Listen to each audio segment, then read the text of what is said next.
Hi guys, Paul here from the Complete Personal Trainer Podcast and Meldrum Performance Coaching. Welcome to the third episode in our series on range of motion and tempo. In the first episode, we just had an overview of range of motion and tempo and some of the applications. And in our second episode, we took a deeper dive into the application of how we can use range of motion to get the best results for our clients. Now we're going to dive into tempo for the main goals, which are fat loss, strength, hypertrophy, rehab, and performance. So let's dive in. With tempo, as I said in the first episode, it's a redheaded stepchild of the family of acute exercise variables, and a lot of people have either really given it like a ton of importance, and some people have given it absolutely zero.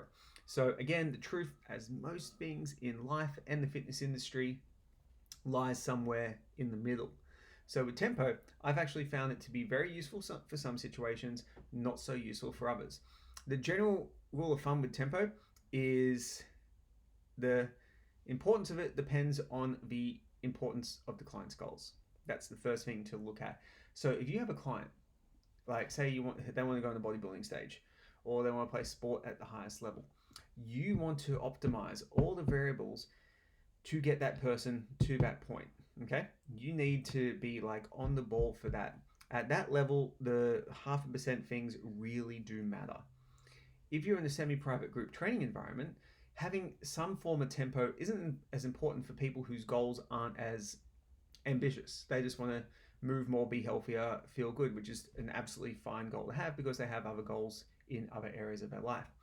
Having a tempo or a cadence for most exercises makes coaching really easy because then you can get people doing, say, lunges at the same time as each other, and you can standardize the form, the technique, and it makes it so much easier for you to actually work with people, and it creates that kind of competitive buffer, which is really important.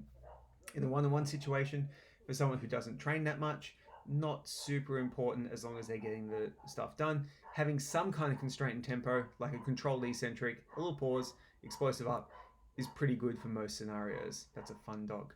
So let's go through each of the main goals. The first one is fat loss. So when we're training for fat loss, a lot of clients, we got to remember the situation here. It's similar to Ron. They are training to hold. We're doing resistance training to hold on to and hopefully build a little bit of muscle, but it's not going to be as easy because we've got the constraint of a caloric deficit. So that's one thing that's really, really important to remember.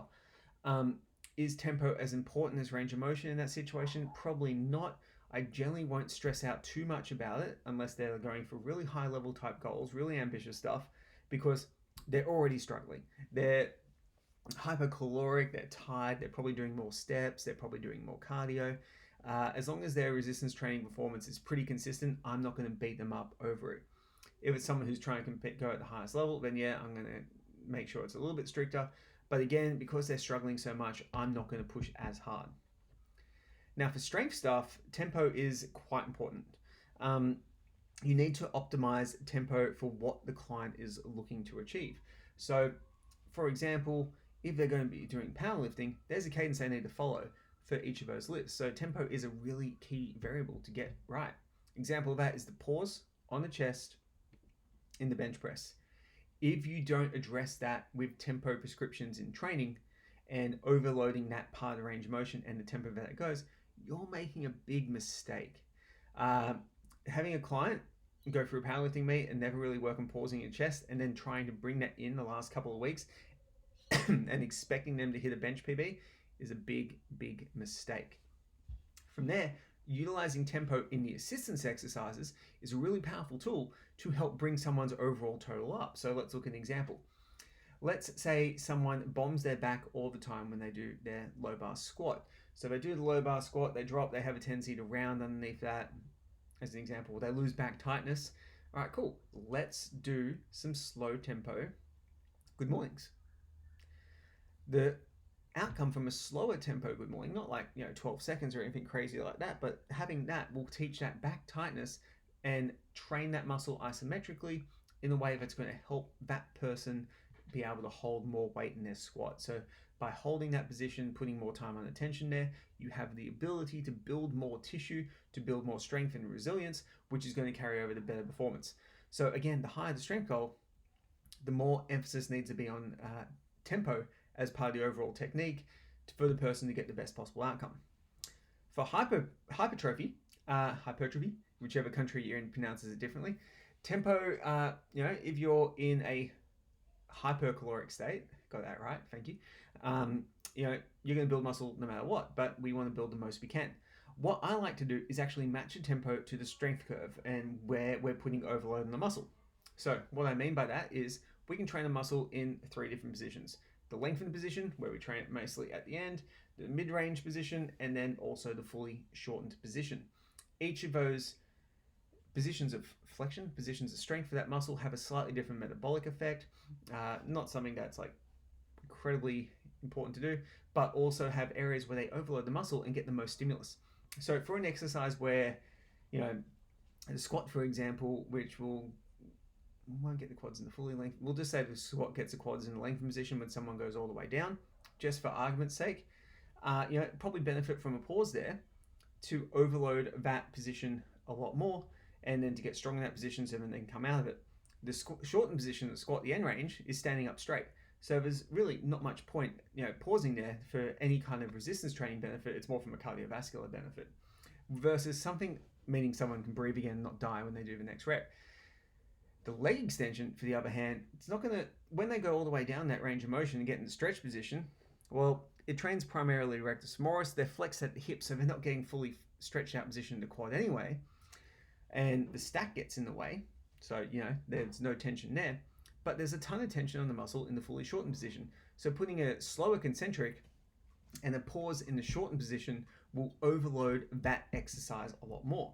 This is really cool in terms of creating a high degree of stimulus in the muscle with using lesser load and then overloading that muscle relative to what that exercise does. So for lengthened position exercise, it's more of a slower eccentric, a pause at the end range of motion, and more explosive concentric.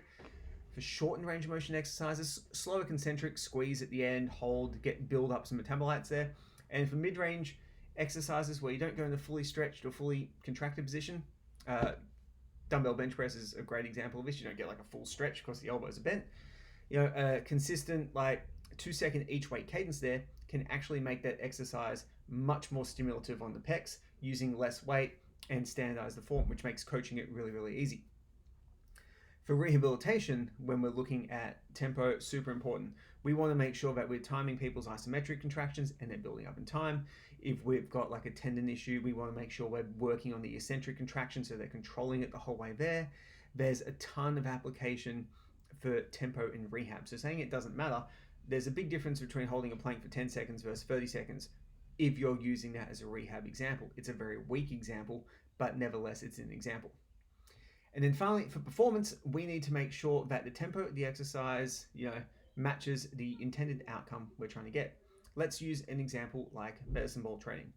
The idea of medicine ball training is to throw an object with high velocity and high force at a wall or up in the air and basically create power. If we just do that half-assed, we're not going to get anything out of it. That exercise needs to be executed at the most explosive tempo that athlete can manage and then done repeatedly, and then you stop when that tempo drops down. If they're doing an exercise that's more rehabilitative in nature, let's say a kettlebell armbar because they're trying to create shoulder stability in different positions, you don't want to do an armbar quickly. You want to do the armbar slowly and making sure the athlete can control each range of motion, each part of that range of motion with the highest degree of integrity.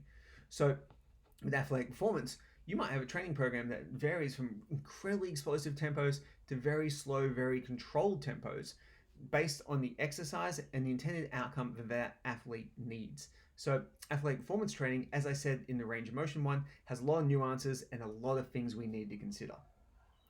So guys, that's my discussion on tempo. Hopefully we now know how to apply tempo and range of motion prescriptions for fat loss, for strength, for hypertrophy, rehab, and performance. Thanks heaps for watching. Again, if you could leave a review or anything, that would be amazing. And I'll be back next week with more to teach you on the Complete Personal Trainer Podcast.